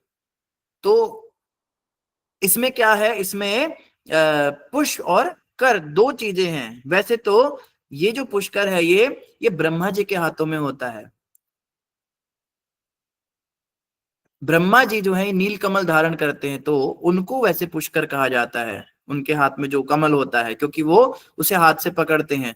तो इसमें ब्रह्मा जी का भी बड़ा वृतांत है, पर चलो उसमें इतना नहीं जाएंगे डिटेल में। तो हाँ, आप लोगों ने जिन्होंने हैंड रेज किया, आपने इसका आंसर देना था या आपने कोई क्वेश्चन पूछना है? सुधा माता जी। प्रभु जी थोड़ा कोशिश कर रही थी बताने की। अच्छा, चलो तो बता ही दिया, धन्यवाद। और शिखा माता भी कोशिश ही करने वाले थे। जी प्रभु जी। जी चलो, प्रभु जी, वो नीला वाला कमल मैंने देखा है वो। आपने देखा? जी प्रभु जी, उसकी ना बेल होती है और खूब सुंदर होता है वो भी। हाँ, नीलकमल। नीलकमल वैसे मैंने तो कभी देखा नहीं, बट उसके बारे में सुना जरूर है कि बड़ा ही सुंदर होता है और बहुत ही खुशबू होती है उसमें। तो यहाँ पे पुष्कर शब्द जो है ये विशेष रूप से भगवान के लिए आया। ऑब्वियसली पुष्कर लोचन, नीले नीले कमलों जैसी जिसकी आंखें हैं। भगवान की आंखें नील कमल की तरह, कमल जो है वो कमल की पंखुड़ी की तरह, ऐसे इस तरह की कुछ शेप होती है भगवान की आंखों की। ऐसे भगवान आंखें होती है ऐसे। ड्राइंग इतनी अच्छी नहीं है, चलो। तो खैर, ये कमल जो होता है, कमल की पंखुड़ी कुछ कुछ ऐसी होती है। मैंने एक बार ना कमल की पंखुड़ियां तोड़ी और उनको तोड़ के ऐसे लगाया दो जगह पे और ड्राइंग बनाई उसके ऊपर। तो मैंने देखा आंखें बहुत ही सुंदर, मतलब बड़ी अच्छी शेप बनी थी। तो खैर, यहाँ पे क्या बता रहे, यासाम गृहात पुष्कर लोचन, उनके घर में स्वयं भगवान कृष्ण, पुष्कर लोचन भगवान कृष्ण क्या है? पति। पति मतलब उनके पति के रूप में रहते हैं, इसलिए उनको धन्य किया। और न जातु, न जातु मतलब कभी भी नहीं, अपैती, भगवान कभी उनके घर से जाते नहीं है, अपैती। और आरिति भी का मतलब है भेंटों के द्वारा, मतलब गिफ्ट भी देते हैं। एक तो उनके घर से कभी जाते नहीं। यहाँ पे बताया जा रहा है बत साधु कुर्वते, ये शब्द क्यों बोला सखियों ने कि उनको धन्य किया? कैसे कैसे धन्य किया है? पहला तो उनके पति के रूप में रहते हैं उनके घर में, दूसरा कहीं जाते नहीं, उन्हें छोड़ के कभी जाते नहीं, और तीसरा आरती भी, भेंटों के द्वारा, हृदय स्पृशान, उनके हृदय को स्पर्श, स्पृशान वैसे स्पर्श करना होता है, पर यहाँ पे हृदय स्पृशान मतलब उनके हृदय में बसे रहते हैं, उनके हृदय में, उनके हृदय के प्रिय बने रहते हैं। तो कह लो कि ये स्त्रियां एक तरह से भगवान कृष्ण की दाम्पत्य गुणों की महिमा कर रही हैं। कृष्ण कितने अच्छी तरह से अपनी पत्नियों को रखते हैं। तो पत्नियां क्या चाहती हैं? जो भी कोई प्रेम में पड़ी हुई प्रेयसी पत्नी होती है, वो क्या ही चाहती है? वो चाहती है एक तो उनका पति हमेशा उनके सामने रहे, सुबह से लेके शाम तक मुझे प्यार करो, ऑफिस तुम्हारा बाप जाएगा, बोलते कोई जाए ना जाए तुम घर पे रहो, नया नया प्यार होता है। 2 दिन के बाद जब घर में खाना पीना कम हो जाता है, फिर कहती है अब ऑफिस जाओ, अब सुबह से लेकर काम करो। तो इस संसार में तो ऐसा होता है। तो भगवान की द्वारका में किसी चीज की कमी नहीं थी। तो भगवान की द्वारिका नगरी में उनकी स्त्रियां 24 घंटे उनका संग करती थी, उनके संग का लाभ प्राप्त करती थी। कृष्ण उनको छोड़कर किसी भी समय नहीं जाते थे, क्योंकि भगवान कृष्ण को करने के लिए कोई काम ही नहीं है। कृष्ण भगवान घर बैठे बैठे ही सब काम चलाते हैं। तो पहला तो अपनी पत्नियों को नहीं छोड़कर जाते ही नहीं थे, उनके साथ ही रहते थे। और आपको की स्त्रियां बोर हो जाती होंगी, अब पत्नी भी कितनी देर पति को झेलेगी? एक तो पत्नियां तो आजकल की तो चलो, वो तो पुराने भगवान कृष्ण के समय की पत्नियां थी। आजकल की पत्नियां क्या, पति घर से जाता है तो खुश हो जाती हैं कि चलो अब हम अपना काम आराम से करेंगे। टोका टाकी करते रहते, जितने देर घर में बैठे रहेंगे कुछ ना कुछ, ये चाय बना दे, खाना बना दे, ये कर दे, वो कर दे, थोड़ी देर चैन की सांस लेते हैं। और पति आता है तो दुख लगता है, आ गया फिर से, पति के आने पे दुख होता है और काम वाली के आने पे खुशी होती है। काम वाली आगे कितना प्रसन्न हो जाती, श्रृंगार 16 श्रृंगार करके उसकी आरती की थाल लेके उसकी आरती उतारती है, बहन तू आ गई, बहुत अच्छा किया। और पति आ जाए तो मुंह बना लेती है, गंदा सा शक्ल लेकर आती है, आ गए आप, नाथ आप आ गए। इसके पीछे कारण भी है। इसके पीछे कारण क्या है कि काम वाली आती है तो सामान समेटती है, और पति आता है तो घर को फैलाता है। ये भी एक बड़ा वैलिड रीजन है जिस वजह से पत्नियां चाहती भी नहीं कि पति घर पे रहे। उन्हें प्रसन्नता होती है कि कुछ देर के लिए तो चला ही जाए। तो खैर यहाँ पे तो ऐसा कोई सिस्टम नहीं दिख रहा है। यहाँ पे क्या हो रहा है, यासाम गृहात पुष्कर लोचना पति न जातु अपैति, कहीं जाते नहीं उनको छोड़ के, इसलिए वो प्रसन्न रहती थी। और भगवान कृष्ण दिन भर उनके साथ रहते थे, फिर भी वो कभी बोर क्यों नहीं होती थी। आ रीते भीर, भगवान उन्हें गिफ्ट देते रहते थे। ये लो तुम्हारे लिए तनिष्क के डायमंड का नेकलेस, ये लो तुम्हारे लिए जो है ये गोल्ड की ब्रेसलेट्स, ये लो तुम्हारे लिए ये सोने की जरी में सिली हुई साड़ी, ये लो तुम्हारे लिए परफ्यूम की डिब्बी, ये तुम्हारे लिए लैक्मे का मेकअप। तो अलग अलग तरह के गिफ्ट भगवान उनको देते रहते थे, तो वो प्रसन्न रहती थी। हृदय स्पृशान, भगवान की भी पत्नी क्यों ना हो, हृदय स्पृशान तब तक ही रहेंगे जब तक भेंट देते रहो। तो पतियों के लिए यहाँ पे श्रीमद् भागवत हमें सब कुछ सिखाती है। बेसिकली भागवतम का मतलब ये नहीं है कि भागवतम में बस भगवान की कथा। प्रभुपाद जी कहते थे भागवतम अकेली ही अगर एकमात्र पुस्तक रह जाए पूरी दुनिया में, सारी किताबें खत्म हो जाएं, तो भी मनुष्य सभ्यता जीवित रह सकती है। तो भागवतम से हम ये भी सीख सकते हैं कि एक पति को कैसे अपनी पत्नी को खुश रखना चाहिए। आगे हम 33 स्कंद में इसको और डिटेल में समझेंगे, जहां पर हम देवहूति माता और कर्दम ऋषि का पढ़ेंगे, उनका दाम्पत्य जीवन कैसे चला था। तो यहाँ पर एक सीख आज पतियों को मिली है, अपनी पत्नियों को गिफ्ट देते रहा कीजिए, नहीं तो आप हृदय स्पृशान नहीं रहेंगे। नहीं तो आपकी पत्नी को कोई और गिफ्ट दे जाएगा और वो हृदय स्पृशान हो जाएगा। ये भी बड़ा चक्कर है, आप नहीं दोगे तो कहीं और से मिल जाएगा। और खास करके जो वर्किंग होती हैं, जो माताएं वर्किंग, जो बाहर काम करती हैं, तो बाहर जो परपुरुष हैं निश्चित रूप से वो तो कामी है ही, वो आपकी पत्नी को भेंट दे देंगे और देते भी हैं। लेकिन जो स्त्री अपने पति से भेंट स्वीकार करती रहती है, उसको परपुरुष के पास जाने की कभी आवश्यकता नहीं रहेगी। लेकिन जिसका पति उसको भेंट नहीं देगा और बाहर से उसको भेंट मिलेगी, तो कौन मना करेगी। या तो कोई बहुत बड़ी कोई ऐसी मतलब पतिव्रता नारी हो, इतनी शुद्धि उसके अंदर है, लेकिन अगर थोड़ी सी भी भटकेगी तो बहुत ज्यादा चांसेस है। तो यहाँ भगवान कृष्ण एक अच्छा पति होना भी सिखा रहे हैं। यासाम गृहात पुष्कर लोचन, अब देखो पुष्कर लोचन तो हम है नहीं, हमारी आंखें तो पुष्कर के समान, तो क्या है, हमारी आंखें तो गेंदे के समान है। एक बार मेरे पिताजी ये बात बता रहे थे, एक बार एक पति ने एक फिल्म देखी, तो फिल्म देख के आया, फिल्म में वो हीरोइन को बोलता है, आंखों में आंखें डाल के बोलता है, तुम्हें मेरी आंखों में क्या दिखता है।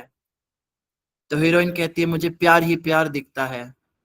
तो घर पे आया, उसने सोचा मैं अपनी पत्नी से यही पूछूंगा। अपनी पत्नी के पास आकर कहते, तुम्हें मेरी आंखों में क्या दिखता है। कहती है, कीचड़ हुआ पड़ा है, आंखें धो कर आओ अच्छे से।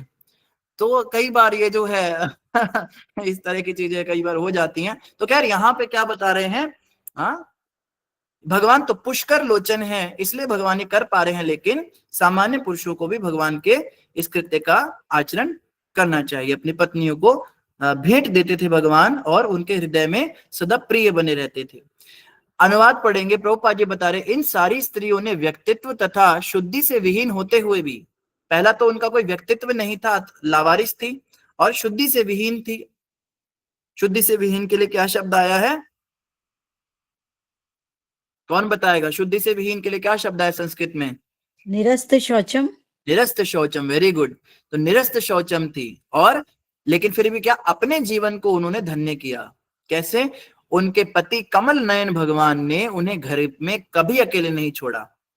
वे उन्हें बहुमूल्य भेंट प्रदान करके उनके हृदयों को प्रसन्न बनाते रहे। तो भगवान उनको प्रतिदिन कुछ ना कुछ गिफ्ट देते थे। मतलब हर दिन स्त्रियां उठती थी तो एक नया सस्पेंस होता था, आज क्या देंगे, आज क्या देंगे।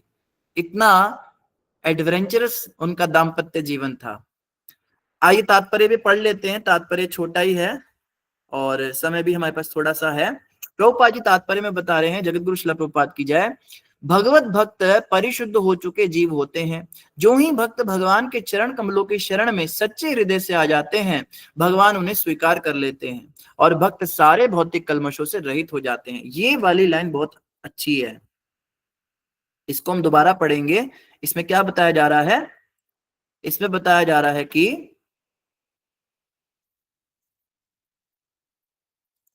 जो ही भक्त भगवान के चरण कमलों की शरण में सच्चे हृदय से आ जाते हैं, भगवान उन्हें स्वीकार कर लेते हैं और भक्त सारे भौतिक कल्मशों से रहित हो जाते हैं। हम अगर अपनी बात करें, हमने भी भगवान के चरण कमलों की शरण तो ग्रहण की है, लेकिन हमारे भौतिक कल्मश क्यों नहीं खत्म हुए अभी तक? क्यों हम में काम, क्रोध, लोभ, मोह, मद, मत्सर, ईर्ष्या का दंभ, कपट क्यों भरा पड़ा है? क्यों आज भी माला करने के लिए हमको इतनी मशक्कत लगती है? क्यों मंगल आरती उठने का मन आज भी नहीं करता? भक्तों में क्यों हमें वो प्रीति नहीं हो रही, भगवान से प्रीति नहीं हो रही? क्या कारण है? तो कारण है ये, हाँ, ये कारण है,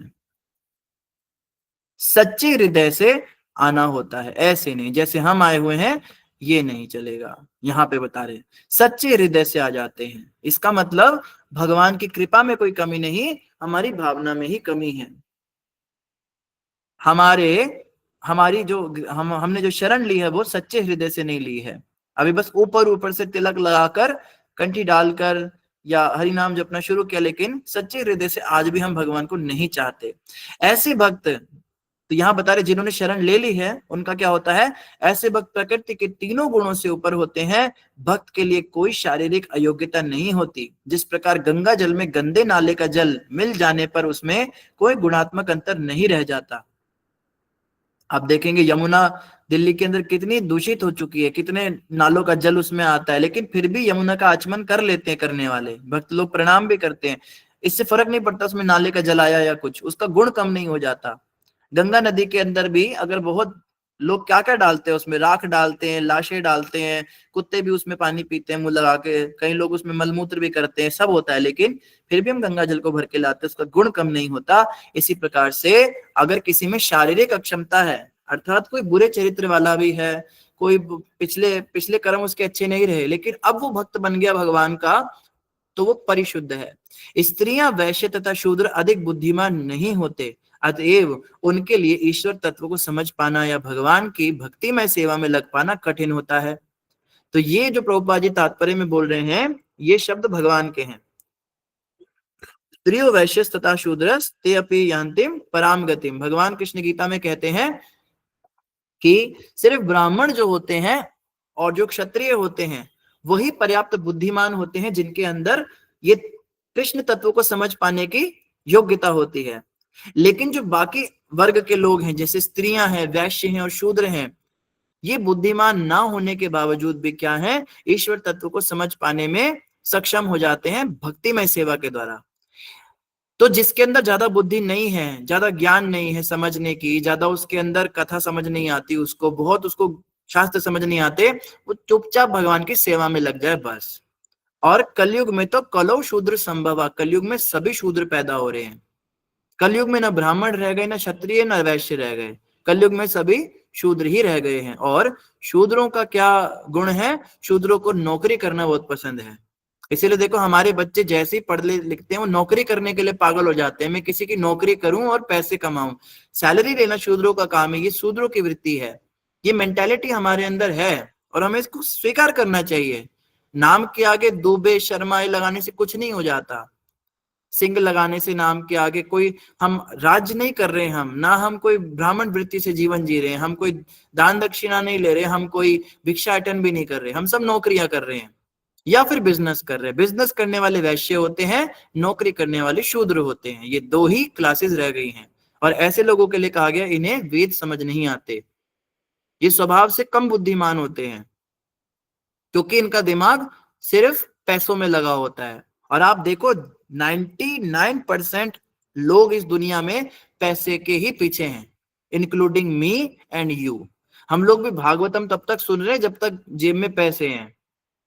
अगर घर में थोड़ी आर्थिक संकट हो जाए तो माला भी छूट जाएगी हमारी। हमारा भगवान से कोई विशेष कोई ऐसा लगाव नहीं है कि दुख में भी रखो सुख में भी रखो, पहला प्यार हमारा पैसे से ही है।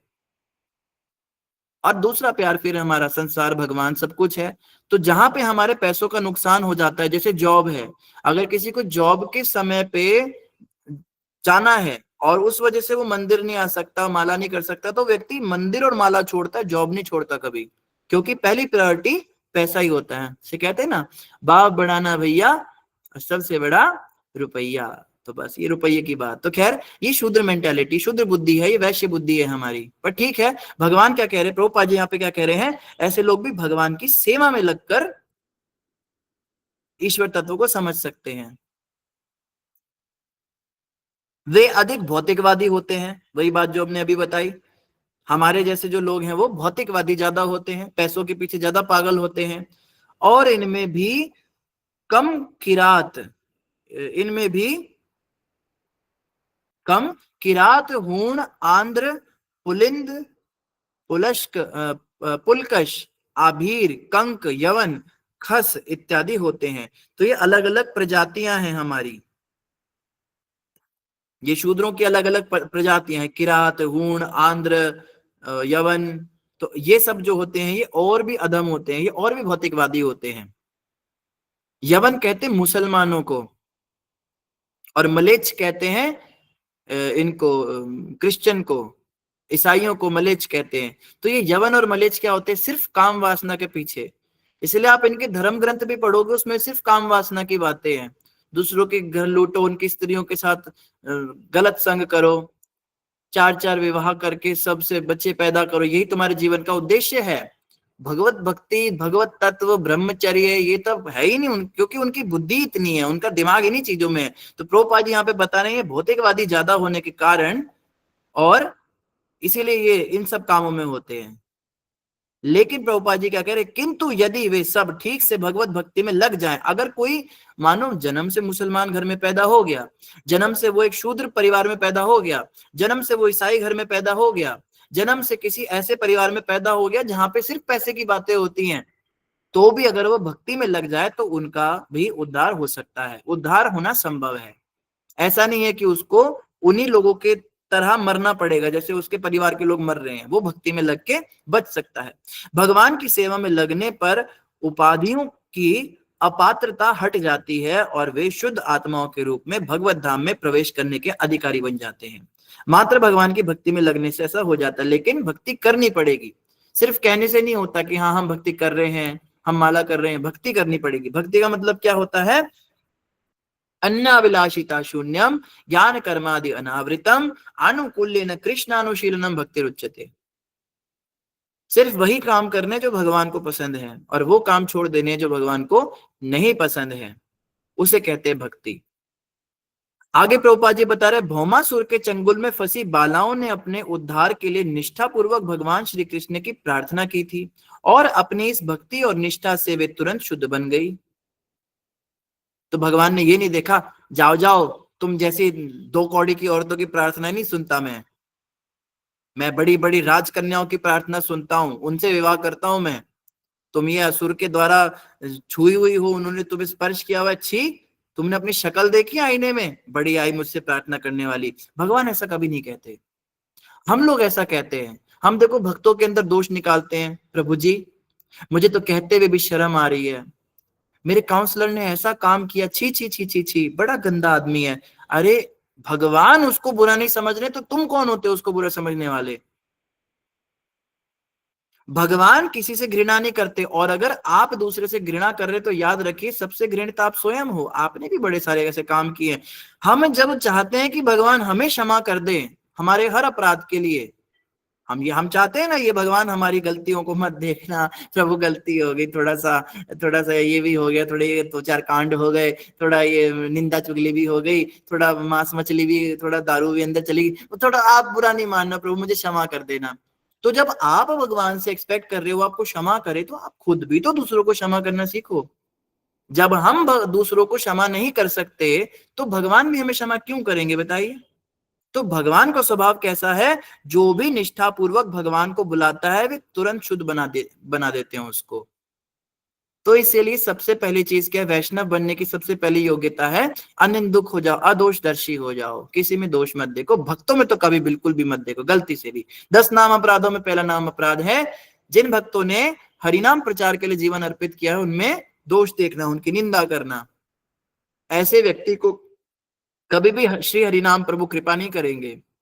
उसके मुख से कभी कृष्ण नाम फलित नहीं होगा, उसका जप कभी फलित नहीं हो पाएगा। माला करेगा, वो रगड़ेगा, माला घिस घिस के माला खत्म कर देगा, लेकिन हरिनाम प्रभु उससे रूठे रहेंगे, उससे नाराज रहेंगे अगर वो वैष्णवों की निंदा करता है।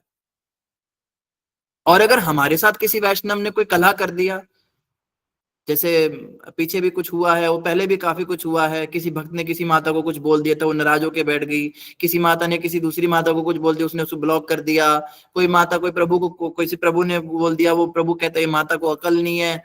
तो एक बात याद रखिए, भक्तों को क्षमा करते रहिए, भक्तों को क्षमा करने से भगवान हमें क्षमा करेंगे। वैष्णव जन तो तेने कहिए जे पीड़ पराई जाने रे, वो भी तो दुखी हैं जो हमें, अब मान लो किसी ने हमें कुछ बुरा बोल दिया तो इतना तो पक्का है ना कि भक्त तो कभी जानबूझ के बोलेगा नहीं, हो सकता है वो खुद टेंशन में हो, उसके खुद के जीवन में कुछ समस्या चल रही हो तो बोल दिया। तुम इस बात का जितना इशू बना रहे हो ना, अगर भगवान में तुम्हारी छोटी छोटी बातों का इशू बनाना शुरू कर दे तो तुम कहीं के नहीं रहोगे, चारों खाने चित हो जाएंगे तुम्हारे। ये तो भगवान कितने बड़े बड़े अपराधों को भी नजरअंदाज करके भक्ति में लगाए हुए हैं, भक्तों के बीच में रखे हुए हैं। ये हमें दिखता नहीं कि हमारी क्या औकात है, हम कितने बुरे व्यक्ति हैं, पर भगवान हमें फिर भी भक्तों के बीच में रख रहे हैं। भगवान कितने बड़े बड़े अपराध क्षमा कर रहे हैं, तो हम छोटी छोटी बातें क्षमा नहीं कर सकते क्या? तो अपने दिल को थोड़ा बड़ा बनाना चाहिए। भगवान की भक्ति उनको मिलती है जिनका दिल बड़ा होता है, बड़े दिल का बनना है, छोटे दिल का नहीं। तो खैर यहाँ पे बता रहे हैं भगवान से भौमासुर में फंसी हुई स्त्रियों ने जैसे ही प्रार्थना की, भगवान ने उन्हें तुरंत शुद्ध कर दिया। अतएव भगवान ने इन्हें पत्नी रूप में स्वीकार किया और उनके जीवन धन्य हो गए। उनका मान तब और भी बढ़ गया जब भगवान ने उनके अत्यंत समर्पित पति के रूप में भूमिका निभाई। इन स्त्रियों का इतना मान बढ़ाया कि इनके पति ही बन गए। सोचिए, भगवान अपनी 16,108 पत्नियों के साथ अनवरत रहते चले आए थे। उन्होंने अपने आप को 16,108 पूर्णांशों में विस्तारित किया। विस्तारित किया मतलब 16,108 कृष्ण बन गए एक के। तो ऐसा नहीं था एक दिन एक के साथ, दूसरे दिन सभी स्त्रियों के साथ भगवान कृष्ण सब समय रहते थे अलग अलग रूप बना के, और सभी पूर्ण कृष्ण थे। ऐसा नहीं कि मेन वाला कृष्ण इसके साथ था, बाकी सब ऐसे क्लोन कृष्ण थे, सारे मेन थे। विस्तारित किया, और इनमें से प्रत्येक भगवान थे जो आदि पुरुष से तनिक भी भिन्न न थे। वही वाली बात, ये ना सोचे बाकी सब तो क्लोनिंग वाले थे, असली भगवान तो रुक्मिणी के साथ ही रहते थे, सभी के साथ पूर्ण भगवान रहते थे। श्रुति मंत्र पुष्टि करते हैं कि भगवान अपना विस्तार अनेक में कर सकते हैं। कोई बता सकता है कौन सा मंत्र है ये जहां पे बताया भगवान अपना अनेक विस्तार कर सकते हैं? छोड़िए, ये मैं भी नहीं बता सकता, मुझे भी याद नहीं अभी। तो आगे बता रहे, इतनी सारी पत्नियों के पति रूप में वे उन सबको महंगी से महंगी भेंट देकर प्रसन्न करते थे।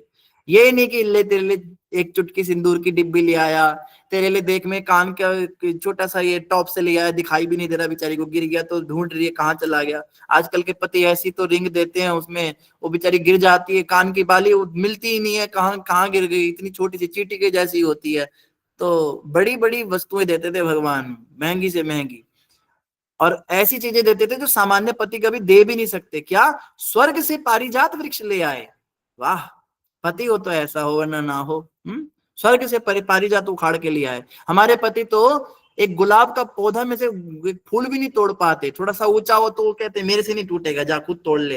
हाँ, क्या प्रेम तो पहले होते थे, गजरे लगाते थे पत्नियों को। आज साउथ इंडिया में भी कल्चर बचा है ये, अभी भी सुबह जो है पति ऐसे गजरे लगाते, पत्नी का श्रृंगार करते हैं। ये सब खैर अलंकार शास्त्र की बातें हैं, लेकिन ये भी हमारे शास्त्रों में दी हुई हैं बातें।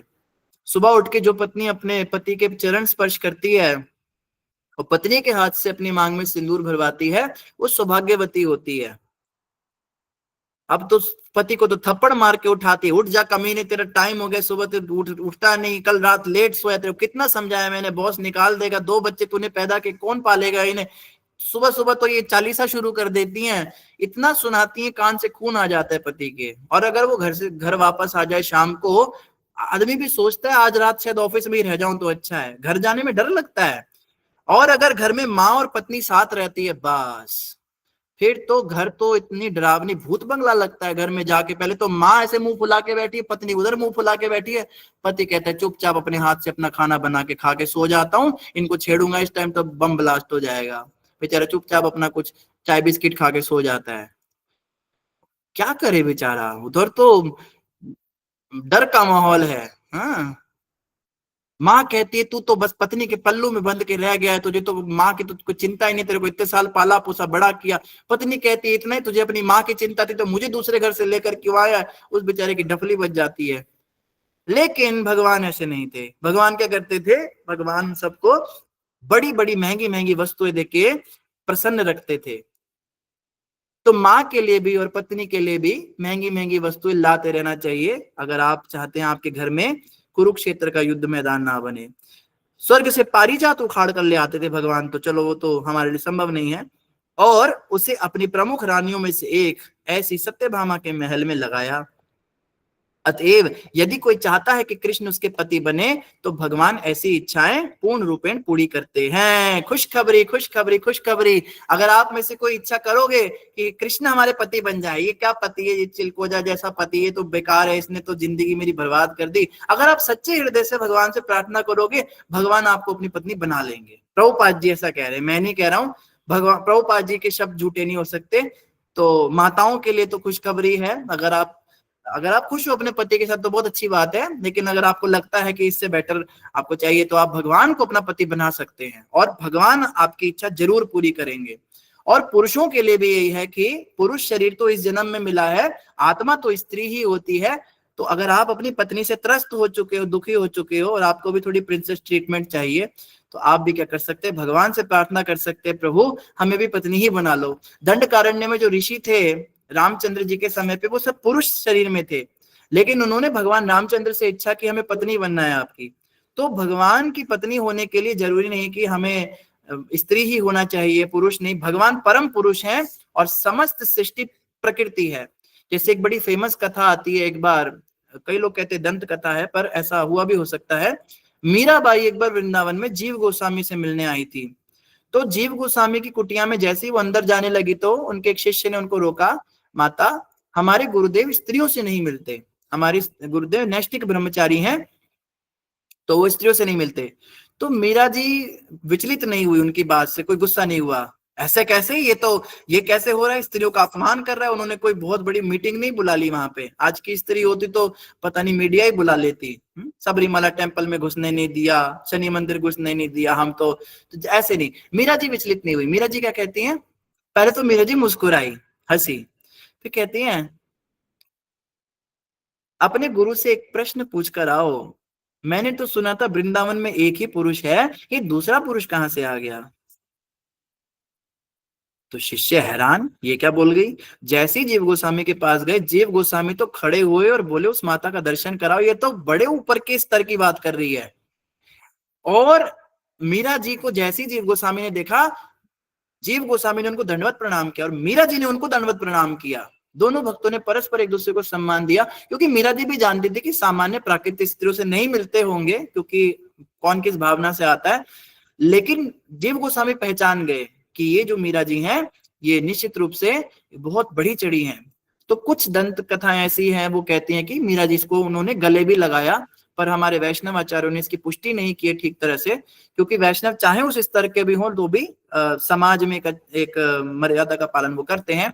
पर मीरा जी के साथ वो बैठे, उन्होंने उनसे बातचीत करी और उन्होंने उनके महाप्रभु के बारे में भी बताया। तो पुरुष केवल कृष्ण है, बाकी सब स्त्रियां हैं। मीरा जी की तो यही फिलॉसफी है। तो कोई पुरुष अभिमान में ना रहे, इसलिए प्रभुपाद जी ने मना किया। प्रभुपाद जी कहते थे जो भी दीक्षित होते हैं गुरु परंपरा में, उनको दाढ़ी मूछ नहीं रखनी चाहिए। दाढ़ी मूछ रखना सीधा सीधा पुरुषत्व का प्रचार है। देखो मेरी मूछे, देखो मेरी दाढ़ी, में स्त्रियों को आकर्षित करने के लिए पुरुष बनने की कोशिश कर रहा हूँ। और पुरुष बनने का मतलब है मैं भोक्ता बनना चाहता हूँ। भोक्ता बनना चाहता हूँ मतलब मैं कृष्ण के साथ कंपटीशन करता हूँ, देखता हूँ ये लड़की तुम्हारी भक्त बनेगी या मेरी भक्त बनेगी, ये तुम्हारी दासी बनेगी या मेरी दासी बनेगी। प्रभुपाद जी को एक व्यक्ति ने आकर कहा, प्रभुपाद जी तुम्हारे कृष्ण ने इतनी शादियां की, इतनी गोपियां रखी, क्यों। प्रभुपाद जी कहते हैं दुनिया की सारी स्त्रियां भगवान कृष्ण के द्वारा भोग्य, तूने एक घर में अपने रख रखे तो तू चोर है। वो बेचारा हक्का बक्का रह गया। कहते तूने अपनी पत्नी घर पे रखी, वो भी कृष्ण की सेवा के लिए है, तूने उसको रख के गलती की हुई है। तो संसार की जितनी स्त्रियां भगवान के द्वारा भोग्य हैं और जितने पुरुष भी हैं वो भी स्त्री रूप में भगवान के ही द्वारा भोग्य हैं। तो खैर इन्हीं शब्दों के साथ सभी का धन्यवाद। आगे हम कल चर्चा करेंगे अगले श्लोक पर। ग्रंथराज श्रीमद् भागवतम महापुराण की जय, जगत गुरु श्रील प्रभुपाद की जय। धन्यवाद। जो भक्त लोग मीटिंग लेफ्ट करना चाहते हैं वो मीटिंग लीव कर सकते हैं, और जिन भक्तों का प्रश्न है वो भक्त लोग प्रश्न उत्तर पूछ सकते हैं। हरे कृष्ण।